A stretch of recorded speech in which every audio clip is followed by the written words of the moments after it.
Tonight's Talk at 10, the effort to revitalize Syracuse's north side. I mean, look at that. That looks awesome, I gotta say. It's been a mixed bag of news for the neighborhood, though, of late. Wegmans announced last week plans to close the Pond Street store at the end of the month. Today, more home headquarters unveiled a new program to make it easier for a potential home buyer to qualify for a mortgage. It's good for individual families. As part of the agency's ongoing initiative to renovate homes around St. Joseph's Hospital, 60 homes have already been either rebuilt or fixed up, and this particular stretch you're looking at there, which I think that's Townsend Street, right beneath the kind of the, let's see that one. Just below the hill. Below the hill, yeah. Below the parking garage at St. Joseph's Hospital.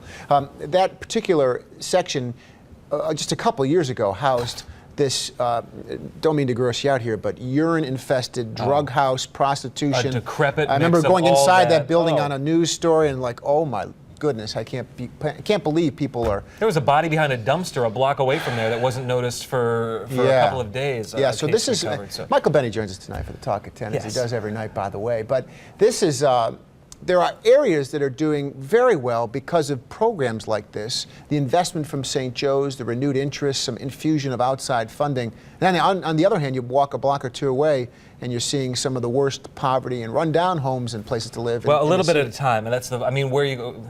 You can't criticize this because this is progress, and this will potentially breed other progress. It's interesting the way some of these homes are being marketed. It's not a conventional mortgage, which I didn't know until Alex Dunbar did one of our reports today on the news. Right. They're really blending regular banks, in one case it was Alliance Bank, with home headquarters, this nonprofit, and also other community agencies who are sort of standing behind these mortgages, and they're putting the folks who are eventually living in these houses through something that I suppose I wish every first-time home buyer went through, which is sort of home ownership class. Right. It's what this is all about and the commitment that goes along with it. Which might have actually helped nationally with the real estate bubble that just burst, 3 years ago or so, and make sure that people are ready for home ownership. But I loved what they were saying about this today, and it is absolutely true, and is somewhat at the core of the decline of many of the neighborhoods of Syracuse,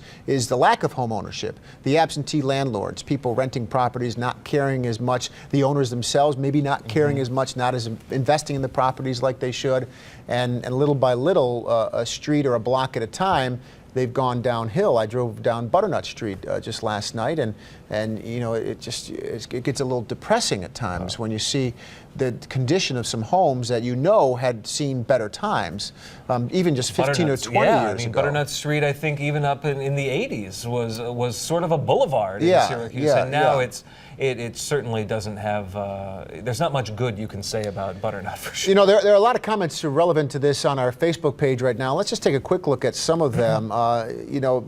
One person here, Jim, saying, mandate people care for their properties or get out. That's one way to do it. People lamenting the loss of, the north side used to be nice and safe until absentee landlords stopped caring about the property. How about criminal activity? And certainly the police are working on that too. People that used to live on the north side for 25 years finally left because no one gave a darn, I won't use the word there, but about the area. People rented to, it goes on and on. You can picture what that says there. But they bring up good points, but I like the way you started this, that you do have to start somewhere. And this somewhere has turned into a pretty big group of homes. Yeah, and look at the progress that this whole project got underway less than 2 years ago. For actual demolition of what was left of, if you can call them houses, to what we saw in the video that we started with just a minute ago. That's a remarkable turnaround on that block in less than 2 years. It took a whole lot longer than 2 years for that neighborhood to slide into the incredible disrepair that it had fallen into. So I look at this as nothing but a positive. But the north side is a big area. It is. And there are other areas of the north side that are desperate for help. Losing Wegmans on Pond Street will do no favors for that neighborhood, much less the people who live there. Right, and the Post-Standard and Syracuse.com actually reporting on that late today and this evening about some potential interest in the Wegmans property, whether it be from a Tops or a No James Market. The conversations are going to at least take place. Although I found it interesting that Wegmans is not generally in the habit of allowing direct competition to come into its to its shuttered stores, even though it doesn't close a lot of stores anyway. Right. Wegmans could find itself on the wrong end of some horrendous public relations if that is a hard and fast rule. It's very rare that Wegmans is on the wrong end of public relations. That's so sort of I my think point, that plays in the community's favor that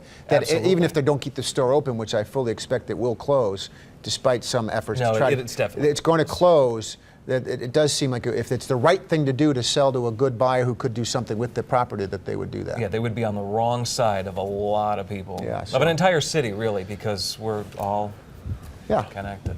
Yeah, that's for sure. Michael, thanks for joining us tonight. Thanks for joining the conversation, too, on Facebook and CNYCentral.com. We always love having you be part of the Talk at 10. Comments are very meaningful and give us some light on what people are thinking outside of where we're sitting right here in the studio. Go to our website, go to our CNY Central Facebook page.